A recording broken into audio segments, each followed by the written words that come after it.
एक सवाल ये था कि तीन परपेंडिकुलर ऑर्थोगोनल मतलब मिरर्स लगे हैं, जैसे एक रूम में दो वॉल्स थी एंड तीसरा फ्लोर था, और हमने इसको ओरिजिन बोला था पोजीशन बताने के लिए। ये एक्स एक्सिस, ये Y axis and this was the Z axis. और यहां कहीं बीच में कहीं भी ऑब्जेक्ट था, ये ओ नहीं, वो ऑब्जेक्ट था जिसके कोऑर्डिनेट थे X naught, Y naught, Z naught. और आपको ये दिया गया था कि एक्स नोट भी पॉजिटिव है, वाई नोट भी पॉजिटिव है एंड जेड नोट भी पॉजिटिव, ये गिवन था। इस मिरर को नाम दे दिया था M1, पीछे इनकी पॉलिश्ड सरफेस है। एक मिरर को नाम दे दिया था M2 और एक मिरर को नाम दे दिया था M3। हाँ जी बताओ कितनी इमेज बनी अगर किसी ने पूरा किया हो तो?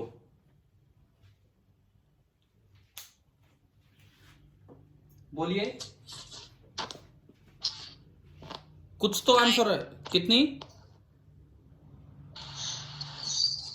9?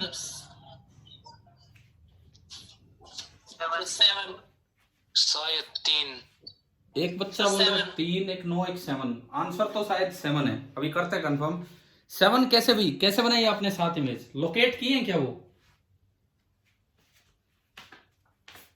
क्या आपने 7 इमेज लोकेट की है इस सवाल में? देखो, देखते हैं कैसे होगा। देखिए, सबसे पहले जो मेन ऑब्जेक्ट है वो है X naught, Y naught, Z naught पे। ये आपका मेन ऑब्जेक्ट है। इसका 3 बार रिफ्लेक्शन होगा। एक बार M1 से, एक बार M2 से और एक बार M3 से। देखो, M1 से जो रिफ्लेक्शन होगा वो इमेज M1 के पीछे चली जाएगी। M1 से जो रिफ्लेक्शन होगा वो इमेज M1 के पीछे चली जाएगी। तो आप यूं बताओ, ये ऑब्जेक्ट M1 से कितना बाहर रखा है? M1 कौन से प्लेन में है? M1 मिरर कौन से प्लेन में है? एक्स वाई में। तो जेड नोट बाहर रखा हुआ है। और अगर ये ऑब्जेक्ट जेड नोट इधर रखा है तो जो इस मिरर से जो इमेज बनेगी वो जेड नोट पीछे बन जाएगी। आया ना समझ में? ठीक है। तो जो M1 से पहली इमेज बनेगी उसका एक्स कोऑर्डिनेट सेम रहेगा, वाई कोऑर्डिनेट सेम रहेगा, लेकिन थर्ड कोऑर्डिनेट हो जाएगा माइनस जेड नोट। बताओ पहली इमेज की लोकेशन समझ में आ गई कि नहीं, कैसे बनानी है? Yes sir. ठीक है। ऐसे ही देखो, M2 कौन से प्लेन में है? वाई जेड प्लेन में है। तो ये इससे कितना बाहर रखा हुआ है? एक्स नोट आगे रखा है तो इमेज एक्स नोट पीछे चली जाएगी और वाई और जेड कोऑर्डिनेट सेम रहेंगे। तो ये जो सेकंड इमेज यहां आनी है M2 से रिफ्लेक्शन के बाद, एक्स नोट नेगेटिव हो जाना है और वाई नोट और जेड नोट सेम रहना है। चलो अब M3 पे चलते हैं। M3 कौन से प्लेन में है? X Z. तो ये कितना ऊपर रखा ऑब्जेक्ट? वाई नोट ऊपर रखा है तो वाई नोट नीचे इमेज बनेगी। तो बताओ M3 से जो रिफ्लेक्शन होगा उसका कोऑर्डिनेट क्या बनेगा? X naught same, Y naught नीचे गया, जेड नोट। पहले तो ये बताओ स्टार्टिंग 3 इमेजेस आपको समझ में आ गई? ठीक है।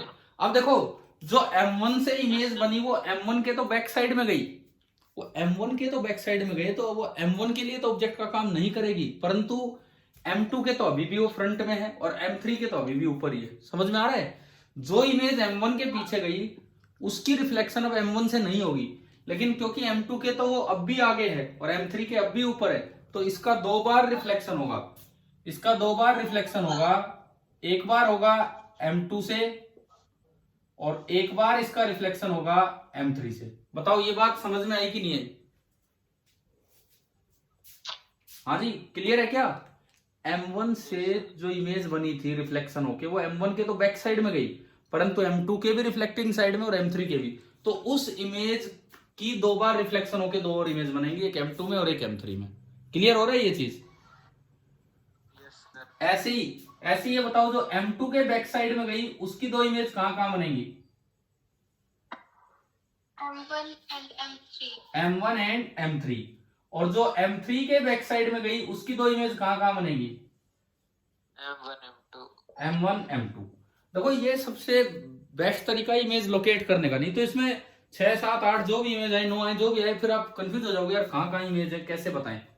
यूं सोचे इस दरवाजे के पीछे, उस दरवाजे के पीछे, तो ये तो कंफ्यूजन हो जाएगा। आप एक्स कोऑर्डिनेट से चलिए। अब देखो M2 मिरर कौन से प्लेन में है? M2 मिरर कौन से प्लेन में है?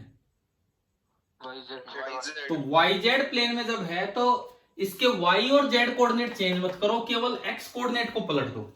देखो M2 में अब इसका रिफ्लेक्शन होना है और M2 मिरर YZ प्लेन में है, मतलब ये ऑब्जेक्ट का काम जो कर रहा है वो x नोट आगे तो x नोट पीछे भेज दो, यानी कि y और z तो सेम रखो जो है वो है, यानी कि ये y नोट ये माइनस जेड नोट, लेकिन जो तीसरा कोऑर्डिनेट है वो क्या हो जाएगा? Minus x note. बताओ ये देखना आया कि नहीं आया? कैसे देखना है?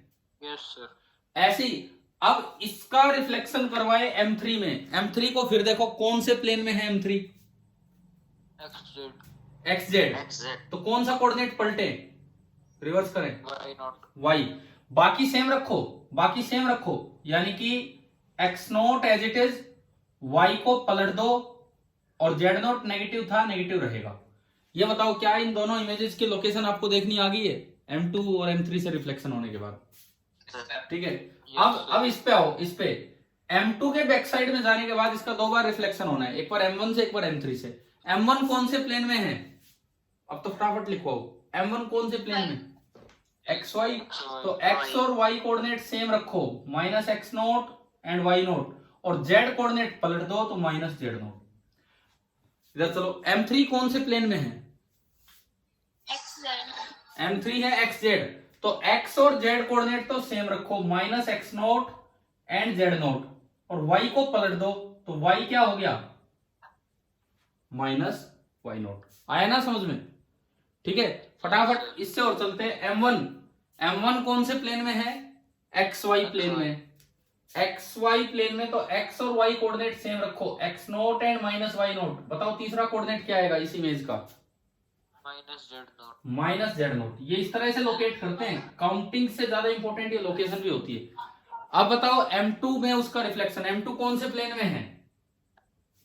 YZ में। तो Y और Z सेम रखो, तो minus Y note and Z note ये सेम रखिए, और जो x नोट था वो कितना हो गया?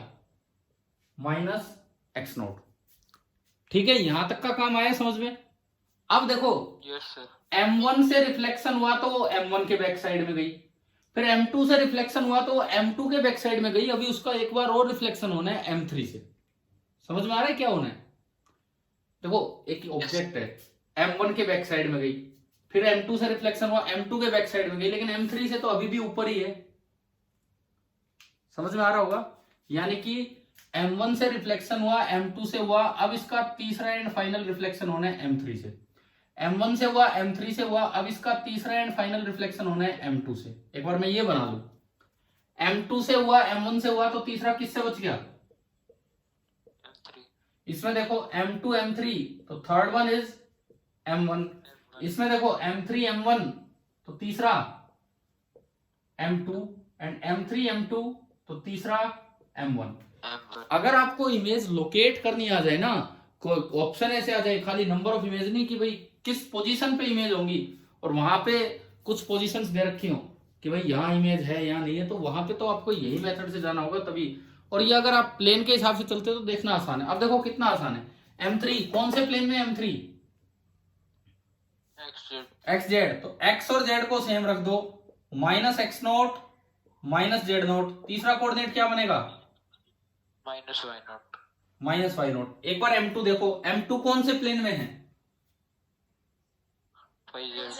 YZ में। क्या क्या Y और Z तो सेम रख दिया, तो ये नेगेटिव हो गया, तो आपको एक सिमेट्री मिल गई। आप जी कहीं चले जाओ, देखो इसमें पॉजिटिव है Y नोट, तो Y को ही नेगेटिव करना पड़ेगा। इसमें पॉजिटिव है Z नोट, Z को ही नेगेटिव करना पड़ेगा। इसमें positive X note, X negative हो जाएगा, और यहाँ पे Z नोट Z। तो क्या ये आखिरी सारी इमेज कोइंसाइड कर रही है कि नहीं? Yes sir.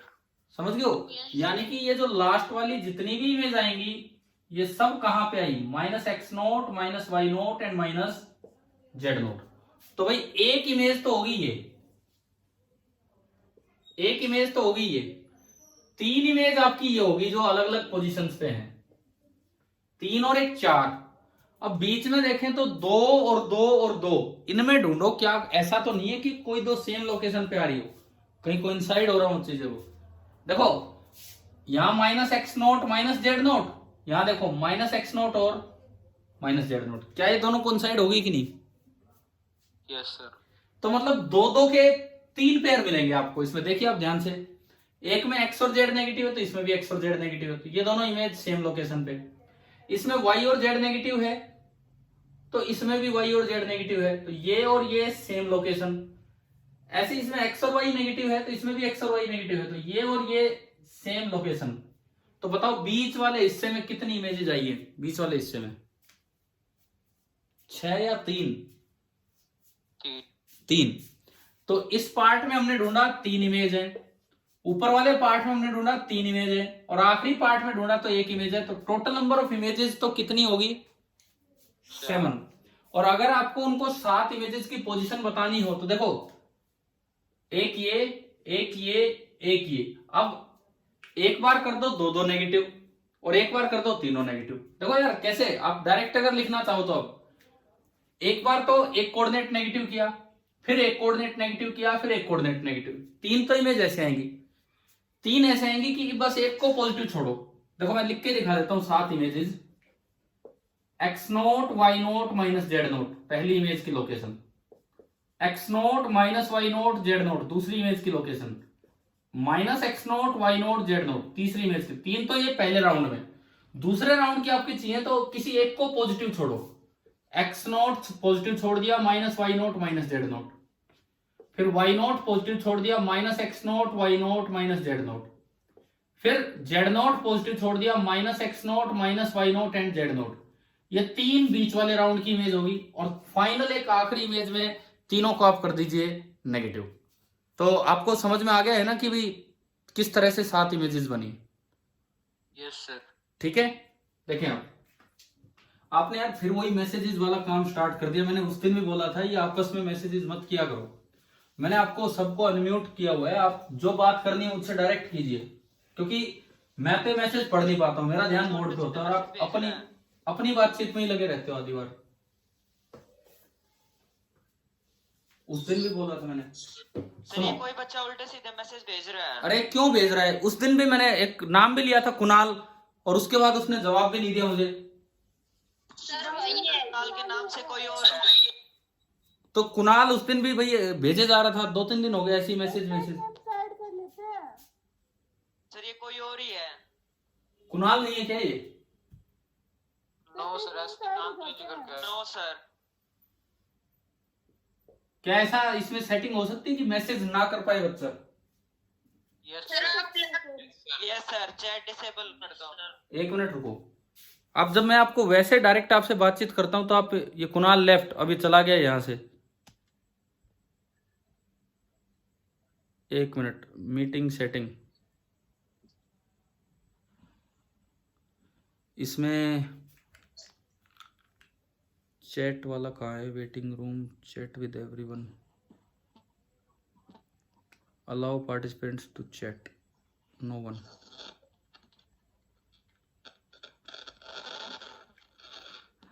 अब एक बार देखना चैट डिसेबल होगी है क्या? Yes sir. ठीक है ठीक है। देखिए अब इधर ध्यान दो, आप वर्बली बात कीजिए बस, ये चैटिंग वेटिंग छोड़िए इस पे। दूसरा जो सवाल मैंने आपको दिया था वो कुछ बच्चों ने आंसर भेजा, लेकिन बहुत से बच्चे माइनस प्लस की गलती कर रहे थे। हमने मिरर को भी चलाया था। देखो कुछ ऐसा एक क्वेश्चन था, 5 मीटर पर सेकंड से 30 डिग्री पे तो चलाया था मिरर को, और 60 डिग्री पे इस लाइन के साथ 10 मीटर पर सेकंड से चलाया था ऑब्जेक्ट को, है ना भाई? और आपको ये बताना था कि इमेज की वेलोसिटी क्या होगी, और आई कैप जे कैप के कैप में आंसर देना था। और ये था हमारा एक्स एक्सिस और ये वाला था हमारा वाई एक्सिस। चलो देखो किस तरह से करना था। देखिए सबसे पहला डायग्राम बनता है विद रिस्पेक्ट टू ग्राउंड। तो आप जैसे ये इधर जा रहा है ऐसी वेलोसिटी को कहीं भी मान लो, इमेज की वेलोसिटी को उसके टुकड़े मानो कि भाई एक कंपोनेंट इधर है v1 और एक कंपोनेंट इधर है V2। अगर V1 V2 आ जाए तो आई कैप जे कैप में आंसर आ जाएगा। लेकिन ये डायग्राम तो विद रिस्पेक्ट टू ग्राउंड है, ये diagram with respect to ground है। आप एक बार सबके टुकड़े कर लीजिए। इधर बनेगा 10 cos 60। cos 60 कितना होता है? 1/2 1/2 यानी कि आया 5। इधर बनेगा 10 sin 60 √3/2 यानी कि 500√3। हाँ जी, आ गया समझ में ये वाला कंपोनेंट? ठीक है। Yes sir. अब इसके करो मिरर के कंपोनेंट। इधर बनेगा 5 cos 30 तो 500√3/2 और ऊपर बनेगा 5 sin 30, ये मैंने हटाया यहां से, तो दैट इज 5/2। मिरर के भी ये दोनों कंपोनेंट आ गए। ये डायग्राम है विद रेस्पेक्ट टू ग्राउंड। अब मुझे जाना है विद रेस्पेक्ट टू मिरर पे, तब मैं अपने रिजल्ट्स लगा पाऊंगा। तो मैं इसे कन्वर्ट कर रहा हूं विद रेस्पेक्ट टू मिरर में। देखो, अगर मैं V1 V2 की वैल्यू ले आऊं और ये x और y एक्सिस है, तो जो वेलोसिटी ऑफ इमेज बनेगी फाइनली वो लिखा जाएगा -v1 i cap and +v2 j cap. ये बात आ गई आपको समझ में कैसे लिखा है मैंने, है ना? माइनस क्योंकि ये अपोजिट डायरेक्शन में हमने माना, और अगर वो खुद ही नेगेटिव आ जाए तो वो आगे हो जाएगा। देखते हैं, हम ये चीज चेक करते हैं। सबसे पहले मिरर को रोक दो। मिरर को दोनों साइड से रोकना है, y एक्सिस में भी x एक्सिस में भी। तो करते हैं हम ये चीज। मिरर को जब x एक्सिस में रोकना होगा तो मिरर की वेलोसिटी 5√3/2 इधर थी, तो हर एक चीज में आप 5√3/2 उधर ऐड कर दो। उधर ऐड करोगे राइट की तरफ, तो ऑब्जेक्ट की वेलोसिटी इधर बन गई 5 + 5√3/2, मिरर की 0, और इमेज की क्या बनी? v1 तो इधर थी और उधर ऐड हुआ 5√3/2, तो इधर बची v1 - 5√3/2। बताओ एक बार, ये वाला स्टेप आया क्या समझ में? Yes sir. मैंने इन तीनों में, इसमें और इसमें, तीनों में 5√3/2 ऐड कर दिया। अच्छा, अब y एक्सिस के अलोंग है 5/2, तो मिरर को रेस्ट पे लाना है तो नीचे 5/2 ऐड करो, तो मिरर तो रुक गया। इसमें भी 5/2 ऐड करोगे, ऊपर है 5√3, तो अब ऊपर बचेगी 500√3 - 5/2, और इसमें ऊपर v2 थी और ये ऐड हो जाएगी, तो अब बचेगी v2 - 5/2, और ये बन गया, मिरर आ गया रेस्ट पे। और जब मिरर रेस्ट पे होता है तो हम जानते हैं कि ये दोनों वेलोसिटी भी मैग्नीट्यूड वाइज सेम होती है और ये दोनों तो वैसे ही सेम होती है। तो यहां से देखो, आपने इक्वेट किया, x एक्सिस के लॉन्ग इक्वेशन बनी 5 + 500√3/2 = v1 - 500√3/2। ये आके ऐड होगा तो v1 निकल के आया 5 + 500√3। कुछ बच्चों ने सही निकाला था आंसर, बस वो गलती से माइनस ऊपर लगाना भूल रहे थे आई कैप में। ये तो v1 आ गया। अच्छा, ये तो इक्वेशन बनी along x axis. Along y axis इसकी वेलोसिटी है 5√3 - 5/2, 500√3 - 5/2, और उसकी वेलोसिटी है v2 - 5/2। 5/2 से ये कैंसिल, और v2 आपका निकल के आया है 500√3 मीटर पर सेकेंड। एक v1 आ गया है, एक v2 आया है। तो वेलोसिटी ऑफ इमेज का फाइनल आंसर ये है -v1 यानी कि -5 + 500√3 i cap and +v2 + 500√3 j cap. ये आपका फाइनल आंसर है जो यहां पे इस क्वेश्चन में आया था। अभी बताओ, क्या ये दोनों सवाल आपको समझ में आ गए हैं कि नहीं? Yes sir. ठीक है। Yes sir. मैंने आपका टेस्ट नहीं लिया है ना काफी दिन से, 20 तारीख को आखिरी बार टेस्ट लिया था। Yes sir. उसका रीजन है, मैं +1 +2 के ले रहा हूं मैं टेस्ट, आपके बंद कर दिए हैं। दरअसल हमें बोल भी दिया गया है कि बंद कीजिए, और उस दिन जो 20 तारीख को टेस्ट हुआ था, आप में से पता नहीं कौन बच्चा है बहुत गड़बड़ करता हो, तो मैं चेक करके रिजल्ट भेजता हूं। मैं तो आपको अलग से लिस्ट बना के देता हूं ना रिजल्ट में, रैंक वाइज और पूरा, तो इसलिए मुझे पता लग जाता है कि कौन बच्चा क्या नाम लिख रहा है। यार एक दो बच्चे इतने गलत नाम लिखते हैं जो कि मतलब बोल भी नहीं सकते, हम ऐसे नाम लिखते रहे होते हैं उसमें। इसीलिए उस दिन के बाद से मैंने आपका टेस्ट नहीं लिया, और मुझे लगता है ये काम खाली इसमें नहीं, फिर आपने किसी रीजनिंग वाले टेस्ट में भी और ये सब बाद में भी किया है। मैंने तो उस चीज को उस दिन बताया नहीं था, बस मैंने हटा दिए थे नाम वाम जो भी इस तरह से आए थे। लेकिन इसीलिए बोला गया भी 10th क्लास के चाहे मतलब इस पे गूगल फॉर्म पे टेस्ट। देखो 11th 12th का बच्चा भी सिंसियर है, कोई गड़बड़ नहीं कर रहा है, सही तरीके से टेस्ट दे रहे हैं। ये 10th वाले बच्चे हर बार कोई ना कोई, जो भी स्टूडेंट है वो गड़बड़ कर रहे हैं। देखो मैं ये नहीं कह रहा कि सारे ऐसे ही हैं, लेकिन कोई तो है आप में से, तीनों सेक्शंस में से कोई तो है जो ये गड़बड़ करता है। तो इसीलिए हम रुके हुए हैं आपके टेस्ट, इतना तो टाइम लगाए इसमें, फिर आप टेस्ट में गड़बड़ कर देते हो सारी। अभी पता है +1 के लगातार टेस्ट चल रहे हैं, +2 के भी बीच बीच में होते रहते हैं, आपके ही बस बंद कर रखे हैं हमने इस तरह से। अगर आप ये श्योरिटी दें कि इस तरह की कोई हरकत ना होगी तो हम दोबारा भी स्टार्ट कर सकते हैं आपके टेस्ट। टेस्ट देने का मन है क्या आगे? ये छोटे टेस्ट 13 क्वेश्चन वाले, ऑप्टिक्स वाले। Yes, sir. Yes, sir. तो मैं इसमें मेरे पास क्या सिक्योरिटी है यार? आप उसमें इतने गलत सलत नाम लिख के भेज देते हो, मतलब वो तो ध्यान चला जाए। अब 70 बच्चों का वो रेस्पॉन्स आ रहा है उसमें, अब एक एक का ढंग से देखना पड़ेगा कि क्या है क्या नहीं। चलो देखते हैं, बताते हैं फिर आपको, लेकिन अगली बार कोई ऐसी गड़बड़ ना करे, नहीं तो कहीं ना कहीं हम ये पता लगाएंगे कि ऐसा कौन है, अगर नेट पे पता लग पाता हो तो उस तरीके से। चलिए देखते हैं। अब आपने ये देखो, प्लेन मिरर ही चल रहा है अभी तक हमारा। प्लेन मिरर में हमने किसी एंगल पे 2 प्लेन मिरर ले लिए। सपोज कीजिए आमने सामने पैरेलल प्लेन मिरर यूं लगा दिए जाए, बिल्कुल पैरेलल प्लेन मिरर्स लगा दिए जाए। जो 20 तारीख का टेस्ट हुआ था उसमें भी बच्चों ने वो गड़बड़ कर रखी थी नाम वाम लिखने में और इस तरह से, वो तो मैंने ठीक करके लिस्ट सही बना के दी थी, नहीं तो आप लोग तो पता नहीं क्या क्या भेजते रहते हो यार। एक 10th क्लास का बच्चा ऐसा होता है ये मुझे नहीं पता था। देखिए एक ऑब्जेक्ट लिया हमने 2 सेंटीमीटर दूर, और यहां से एक ऑब्जेक्ट लिया हमने 8 सेंटीमीटर दूर, और उसमें एक और भी काम हो रहा है। चलो आपने मान लो किसी ने नाम सही लिख दिया, कोई किसी दूसरे बच्चे का नाम लिख के टेस्ट दे रहा है। जैसे एक दिन तो क्या हुआ, बिल्कुल स्टार्टिंग में कोई ABCD लिख के दे रहा था, अब तो ये भी हो रहा है, कोई जैसे कुणाल का नाम यूज कर रहा है, कोई किसी का नाम यूज कर रहा है। तो ये तो यार हम तो बिल्कुल ही उसमें श्योर ही नहीं हो पाएंगे कि कौन बच्चा ये पेपर दे रहा है कौन नहीं। तो कोशिश करें कि थोड़ा ईमानदार रहें इस मामले में। चलिए देखिए अब इस सवाल पे आते हैं। ये 2 आपको मिरर दे दिए बिल्कुल पैरेलल, तो अब ये तो सवाल ही नहीं बनता कि कितनी इमेज बनेगी, बनती ही जाएंगी बनती जाएंगी। आप कभी बाल वाल कटवाने गए हो हेयर ड्रेसर की दुकान पे?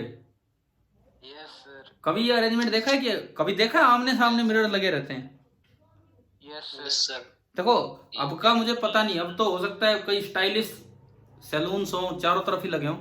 पहले जहां जैसे हम जहां भी जाते हैं तो देखते थे कि आमने सामने मिरर लगे और उसमें आपको अपनी इमेज नजर आती ही जाती है। देखा है कि नहीं ऐसा? Yes, sir. Yes, sir. तो नंबर ऑफ इमेज तो आप काउंट ही नहीं कर पाओगे। अगर इस तरह का कुछ काम होता है कि आमने सामने मिरर लगे हैं, तो टोटल नंबर ऑफ इमेजेस तो मैं आपको पहले ही बता दूं इनफाइनाइट होती हैं, अगर कभी पूछ लिया जाए तो। अगर ऐसे पैरेलल, बस यही कसर रह गई थी ना, बंद करो ना यार इसको, बंद करो यार जो भी है ये।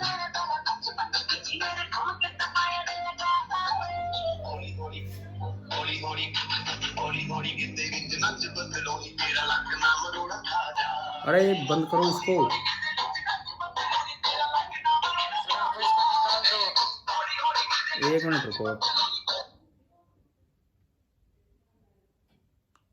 देखिए अब इधर देखिए, क्या यार हमेशा क्लास में इस तरह की डिस्टरबेंस, कभी कुछ कभी कुछ कभी कुछ। पहली बात तो यह है कि टोटल नंबर ऑफ इमेजेस होंगी infinite, total number of images तो इनफाइनाइट होंगी। लेकिन इस तरह के सवाल में पूछा क्या जा सकता है, आपसे यूं पूछ ले कि फर्स्ट रिफ्लेक्शन आपको लेना है इनमें से किसी एक मिरर पे। मान लो मैं इसको बोलता हूं M1 एंड इसको बोलता हूं M2। क्वेश्चन में दिया होगा कि फर्स्ट रिफ्लेक्शन किस पे लेना है, taking the first reflection on M1, क्योंकि डिपेंड करेगा कि पहला रिफ्लेक्शन कहां से देख के आप इमेज बना रहे हो। तो अब आपको यह बताना है कि find the distance of image formed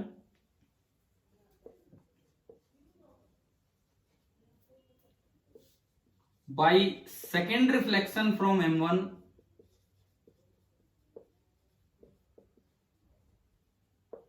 कहां से डिस्टेंस बतानी है? From the centre of the arrangement. ये सवाल है। From the centre of the arrangement, ये आपका सवाल है।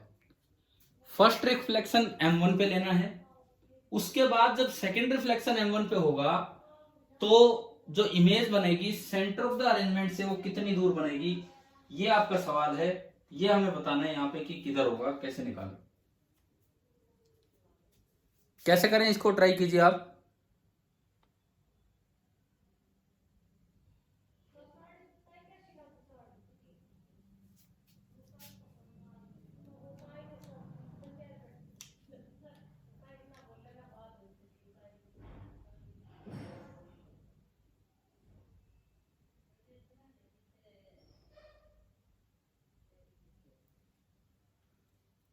देखिए मैं बताता हूं, इधर देखिए आप, इसमें किस तरह से होगा। सबसे पहली बात, फर्स्ट रिफ्लेक्शन आप M1 पे लेंगे तो जितनी दूर ऑब्जेक्ट है उतनी दूर इमेज बनेगी। तो 2 सेंटीमीटर दूर ऑब्जेक्ट है तो 2 सेंटीमीटर दूर ही इमेज बनेगी। फर्स्ट रिफ्लेक्शन ऑन M1 से इमेज यहां बनी, फर्स्ट रिफ्लेक्शन ऑन M1 से जो इमेज बनेगी वो यहां बनेगी 2 सेंटीमीटर इधर। अब ये जो इमेज है ये उस दूसरे मिरर के लिए ऑब्जेक्ट का काम करेगी। ये जो इमेज है ये दूसरे मिरर के लिए ऑब्जेक्ट का काम करेगी। देखिए कितनी दूर है ये, M2 से कितनी दूर है ये ऑब्जेक्ट I1? 12, 10 और 2 12, तो 12 सेंटीमीटर उधर, 12 सेंटीमीटर उधर जाके एक और इमेज बनेगी, सेकंड इमेज। अब ये जो इमेज है ये M1 के लिए ऑब्जेक्ट का काम करेगी। ये इमेज M1 से कितनी दूर है? 22, तो 22 इधर जाके थर्ड इमेज बनेगी I3, 22 सेंटीमीटर इधर। अब इन्होंने क्या पूछा है क्वेश्चन में, फर्स्ट रिफ्लेक्शन M1 पे लेके आपको डिस्टेंस बतानी है उस इमेज की जो सेकंड रिफ्लेक्शन ऑफ M1 से बनी है। तो ये जो I3 इमेज है this is formed by second reflection from M1। क्या यहां तक आ गया है समझ में? Yes sir. ठीक है, ये यहां तक आ गया होगा समझ में। तो इसकी दूरी सेंटर ऑफ द अरेंजमेंट से कितनी है? ये 10, तो सेंटर हो गया 5, 27। हाँ, तो इसका आंसर कितना आ गया? I3 वाला वापस लाते एक बार। क्या कह रहे हो, क्या वापस बताऊं? ये I3 वाला सुनो, देखो इन्होंने बोला, तीनों देख लो, फर्स्ट रिफ्लेक्शन लेना आपको M1 पे। तो M1 से जब 2 सेंटीमीटर इधर ऑब्जेक्ट है तो इमेज 2 सेंटीमीटर इधर बनी। अब ये इमेज इसके तो बैक साइड में है परंतु M2 के फ्रंट साइड में है, तो M2 से कितनी दूर होगी ये? 10 तो ये और 2 ये 12, तो M2 से 12 इधर ऑब्जेक्ट है तो 12 उधर इमेज बनी। अब ये इमेज इसके तो बैक साइड में आ गई M2 के तो, परंतु M1 के फ्रंट साइड में। M1 से कितनी दूर? 10 और 12, 22 सेंटीमीटर हो गया। आ रहा है समझ में? M1 से ये 22 सेंटीमीटर इधर है तो इमेज M1 से 22 सेंटीमीटर उधर चलेगी। जब M1 से 22 सेंटीमीटर इधर आ गई तो सेंटर से कितनी दूर है? सेंटर से 11। अरे ये M1 से 22 सेंटीमीटर है तो इस अरेंजमेंट के सेंटर से कितनी दूर है? 27। हाँ 5, ये तो टोटल 27। अभी बताओ क्या ये वाला सवाल समझ में आया कि नहीं आया, किस तरह से करना था? Yes sir. ठीक है, अब देखो अगली चीज, मैं अभी तक भी कर्व्ड मिरर्स पे नहीं गए, हम केवल पीएम पे घूम रहे हैं। सीएम अभी हमने स्टार्ट नहीं किया है, सीएम मतलब कर्व्ड मिरर। ठीक है, सीएम अगली क्लास से।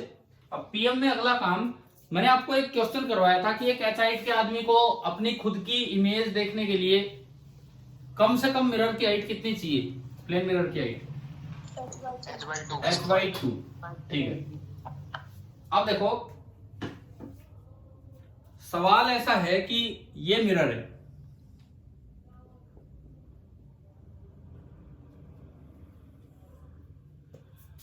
ये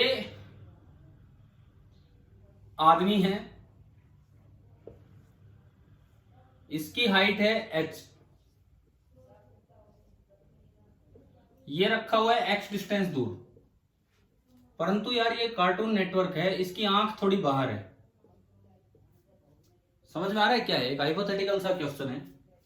ये ऐसा आदमी है कि जो इसकी आई है, इसकी आई बाहर है, पता नहीं कैसा आदमी है, जो भी है इसकी आंख बाहर है, और जो इसकी आंख है वो मिरर से वाइड डिस्टेंस इधर है। सेम क्वेश्चन सेम है कि फाइंड द, ये जो सवाल हमारा चल रहा है,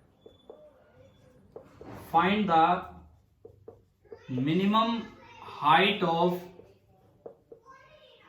mirror required, find the minimum height of mirror required so that he can completely see his image.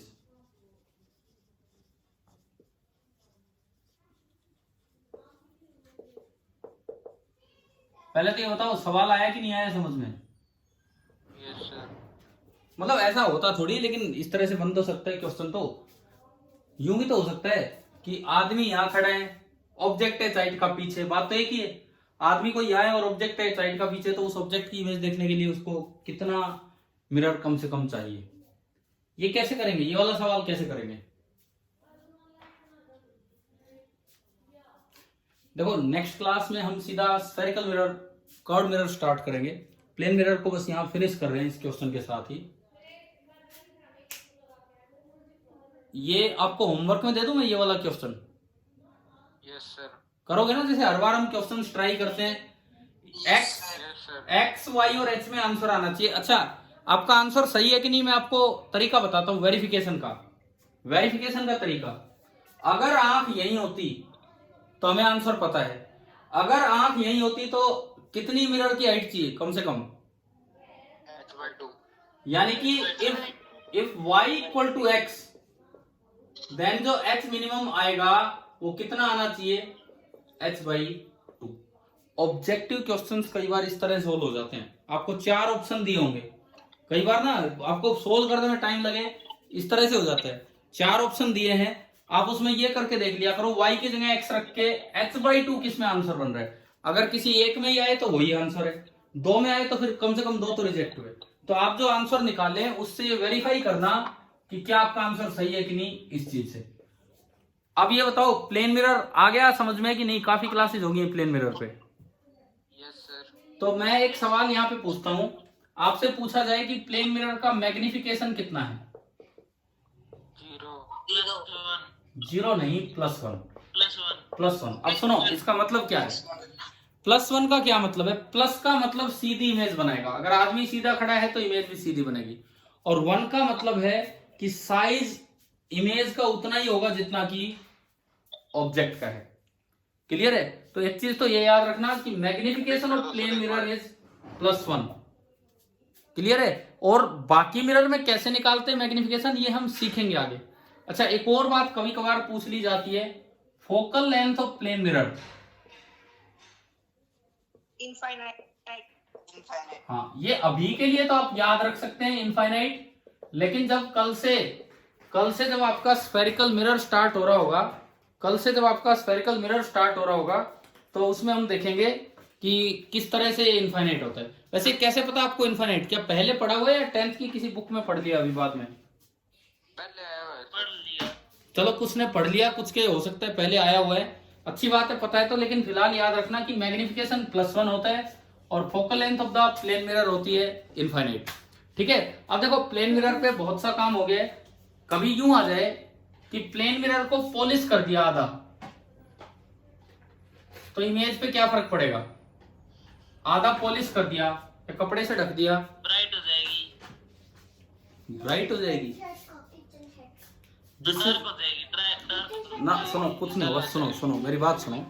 This is equivalent to कि जैसे आपने कट कर दिया था। मैंने एक सवाल आपके लिए 2-3 दिन छोड़ रखा था करने के लिए, फिर मैंने समझाया था यस सर। कि अगर आप मिरर को कट करते हैं तो इंटेंसिटी पे क्या फर्क पड़ेगा। तो हमने आपको बताया था जब तक स्क्रीन नहीं दे रखी हो तब तक तो ऑब्जर्वर पे डिपेंड करेगा, ऑब्जर्वर कहाँ है उसके हिसाब से इंटेंसिटी पे फर्क पड़ेगा कि नहीं पड़ेगा। सिखाया था वो O1 O2 O3 लेके। Yes sir. ठीक है? और अगर स्क्रीन पे इमेज आ रही है, रियल इमेज आ रही है स्क्रीन पे, तो क्या आंसर था बताओ? कट करने से कम हो जाती है हाँ, intensity। हमेशा इमेज डल होगी, हमेशा ब्राइटनेस कम होगी, इंटेंसिटी कम होगी, क्योंकि जितनी रेज पहले वहां पहुंच रही थी उतनी सारी की सारी रेज अब वहां पे नहीं पहुंच पाएंगी। क्लियर हो गया? ठीक है, तो चलिए अब हम प्लेन मिरर फिनिश कर लें। नेक्स्ट जो क्लास होगी, अच्छा आज जैसे कुछ बच्चे ये कह रहे थे कि सर आज छुट्टी है क्लास मत लो, तो यार छुट्टी का पूरा दिन तो आपको दे ही दिया मैंने, तो रात को जब आपका सोने होने का टाइम है या आराम से जब आप पूरा दिन एंजॉय कर चुके तब जाके एक क्लास लिए छोटी सी 40 मिनट की। तो कहाँ एंजॉय किया? क्यों, आज क्या करें? मैथ की क्लास थी, इंग्लिश की क्लास थी, ऊपर से काम भेज रखा था छुट्टियों में। अच्छा अच्छा, बाकी उन्हें भी क्लासेस नहीं है क्या आज? काम भेज देते हैं चलो कोई बात नहीं, कल क्या चाहते हो, कल क्लास हो या ना हो? टेस्ट ले लेते हैं। कल क्या चाह रहे हो? सर टेस्ट कब लोगे? आप टेस्ट कल दे लो प्लेन मिरर पे। Yes sir. Yes sir. लेकिन कोई गड़बड़ नहीं होनी चाहिए भाई, देखो उससे हम परेशान हैं जो आप वो करते हैं। Yes, sir. तो ठीक है, कल आपका टेस्ट ऑन पीएम, 13 सवाल ऑन पीएम, ठीक है? टाइमिंग मैं आपको भेज दूंगा, क्या टाइम है क्या नहीं। चलिए ठीक है, अब भाई टाइम हो रहा है, फिनिश हो रहे हैं, खत्म करो। Evening में सर ये रखना, क्वेश्चन evening भी में दे रखना। देना। हाँ दे दूंगा, इस तरह के भी दे दूंगा, कुछ आसान भी दे दूंगा, तभी तो 13 सवाल होंगे प्लेन मिरर पे। Sir, evening में रखना। ठीक है ठीक है ठीक है, चलो अभी गुड नाइट।